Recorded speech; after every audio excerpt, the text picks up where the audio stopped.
Hi అండి అందరికీ welcome to మా ప్రయాణం. బాగున్నారా? నేనైతే చాలా చాలా బాగున్నాను. సింపుల్‌గా మంచి సువాసన, మంచి పరిమళ వెదజల్లే చిన్న పౌడర్ చేసుకుందాము. ఇదిగోండి నేను 2 స్టిక్స్ తీసుకున్నాను. అగరబత్తి మంచి సువాసన వచ్చే అగరబత్తి అయితే భలే బావుంటది. ఈ విధంగా పౌడర్ తీసుకొని కొంచెం పచ్చకర్పూరం ఇదిగోండి.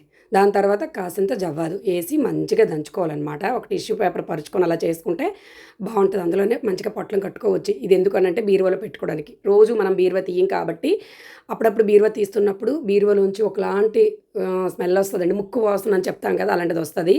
అలా రాకుండా ఉండాలంటే ఎక్కువ ఎక్కువ డబ్బులు పెట్టి ఏవేవో కొనడం ఇదిగోండి. ఈ విధంగా పౌచులా చుట్టుకొని చిన్న చిన్న కన్నాల్లా పెట్టుకోవాలనమాట. హోల్స్ పెట్టుకొని చక్కగా ఆ చీరల కిందన ఎక్కడెక్కడ గ్యాప్స్ ఉన్నాయో అక్కడ పెట్టుకున్నామనుకోండి, భలే చక్కటి వాసనొస్తది. ఎందుకంటే అగరబత్తి, పచ్చకర్పూరం, జవ్వాదు అలాంటివి మంచివే కాబట్టి అన్నీను. కొంచెం ఎక్కువ చేసుకోండి ఎక్కువ కావాలంటే. ఈ విధంగా పౌచులా చేసుకొని బీరువాలో గ్యాప్ దగ్గర పెట్టుకోండి. బీరువా ఎప్పుడు సువాసనతో వెదజల్లాలండి. ధూపం అది ఇచ్చుకోండి. ఓకే నచ్చితే లైక్, షేర్, కామెంట్ చేయండి. సబ్స్క్రైబ్ చేయడం మర్చిపోద్దండి. Thank you.